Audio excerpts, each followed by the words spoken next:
bersama Bapak Yuda Dana Prahara di mata pelajaran Pendidikan Pancasila.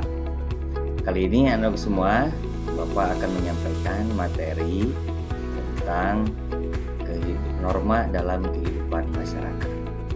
Materi ini adalah sangat penting bagi kalian di dalam semester yang kedua ini atau semester genap ini, karena materi pembelajaran kali ini akan berkorelasi positif atau hal yang akan menjadi perilaku atau karakter kalian di dalam kehidupan berbagai kehidupan masyarakat, baik itu di sekolah, di rumah, maupun di lingkungan tempat bermain kalian. Nah, tujuan pembelajaran kali ini, kalian diharapkan akan mampu menganalisis dan menerapkan pentingnya mematuhi norma dan aturan. Kalian tentu bertanya, apa sih norma itu? Atau norma itu hal yang bisa kalian ketahui itu dari mana sih? Nah, perlu kalian ketahui bahwa norma yang berlaku di dalam masyarakat itu dibuat berdasarkan nilai-nilai yang dijunjung oleh sekelompok masyarakat dan menjadi perwujudan dari nilai yang dianut oleh kelompok masyarakat. Jika kalian melihat sebuah aturan, itu maka aturan tersebut dikatakan sebagai salah satu norma.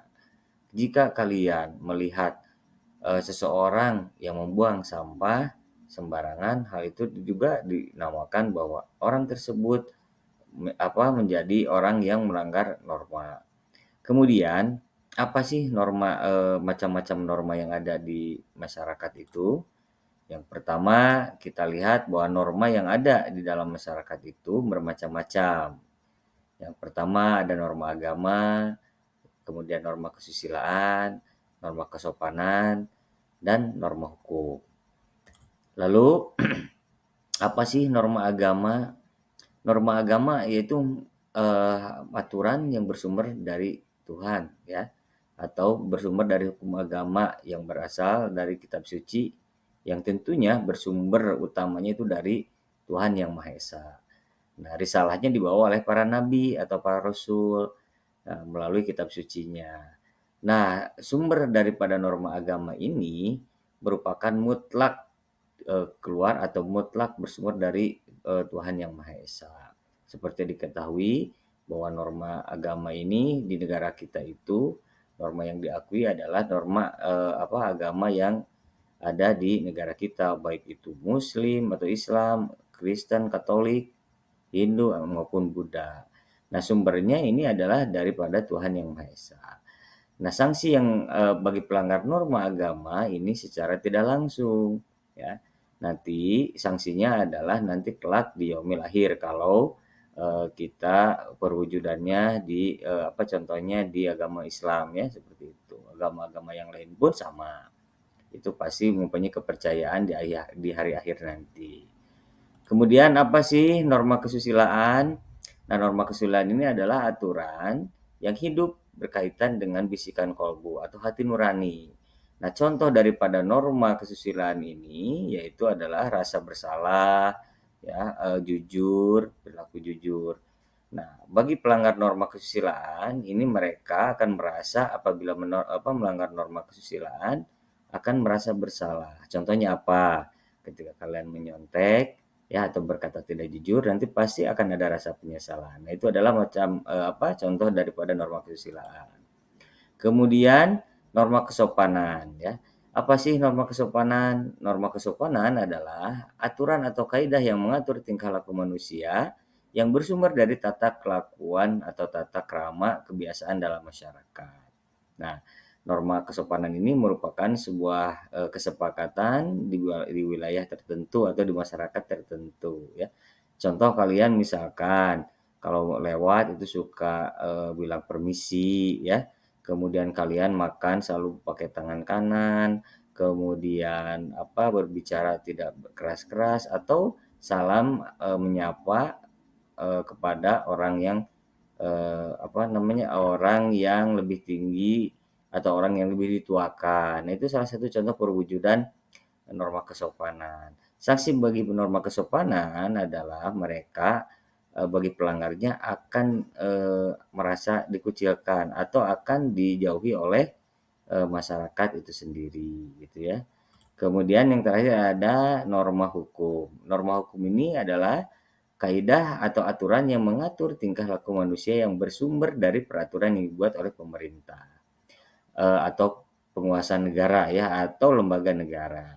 Nah, contoh dari norma hukum ini adalah sifatnya tertulis. Kalau tadi bedanya dengan 3 norma yang tadi, norma hukum adalah satu-satunya norma yang bersifat mengikat, sanksinya tegas pula. Kalau tadi sanksinya tidak tegas ya, dalam arti sanksinya hanya diberlakukan oleh masyarakat tertentu, bisa diomongkan atau dikucilkan. Nah, kalau di norma hukum ini secara tegas tertulis di dalam kitab undang-undang atau kitab undang-undang hukum perdata atau kitab undang-undang hukum pidana ya. Dan sanksinya pun tegas, hukumannya bisa dipenjara ataupun hukumannya bisa didenda gitu. Nah, perbedaan, yang paling mencolok adalah norma hukum ini berlaku pada seluruh masyarakat tanpa terkecuali, seperti itu. Nah, anak-anakku sekalian, keempat norma ini sejatinya adalah, nilai-nilai yang penting untuk kalian, bukan hanya diketahui, tapi harus kalian terapkan di dalam kehidupan masyarakat. Karena kenapa? Norma-norma ini akan menciptakan yang pertama akan menciptakan kehidupan yang aman, tertib, selaras, serasi, dan seimbang. Kemudian yang kedua, menjadi penuntun atau pedoman bertingkah laku dalam masyarakat. Yang ketiga, membentuk budi pekerti manusia yang baik, perilaku yang taat, patuh, sadar hukum, dan memiliki akhlak mulia. Selanjutnya, mengatur atau membatasi tingkah laku manusia dalam kehidupan bermasyarakat.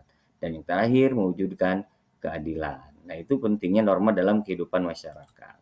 Kesimpulannya adalah, bahwa norma sebelum kesimpulan berarti nanti kalian akan, melakukan aktivitas dulu ya, nanti di, kelasnya, yaitu kalian, akan, menjawab ataupun beraktivitas, memahami materi ini dengan, secara berkelompok. Nanti kalian harus membentuk kelompok, kemudian menggulungkan kertas, kemudian dalam kertas itu dibikin sebuah pertanyaan lalu dilempar ke kelompok lain ya. Kelompok lain yang terkena lemparan harus menjawab dari norma dari pembelajaran yang sudah kita laksanakan hari ini ya. Nah, permainan ini atau aktivitas pembelajaran ini dinamakan sebagai teknik atau metode atau model wall throwing ya. Selamat mencoba nanti di kelas ya anak-anak sekalian. Nah, kesimpulan daripada, materi kali ini adalah norma-norma yang kita ketahui itu adalah bertujuan agar kita selalu bersikap baik dan tidak melanggar aturan-aturan yang sudah diterapkan. Norma adalah suatu ukuran yang harus dipatuhi oleh seseorang dan dalam hubungannya dengan sesama ataupun dengan lingkungannya. Baik, itu mungkin, materi dari Bapak, semoga kalian dapat, memahaminya ya. Sampai jumpa pada pertemuan selanjutnya, tetap semangat di dalam belajar. Terima kasih.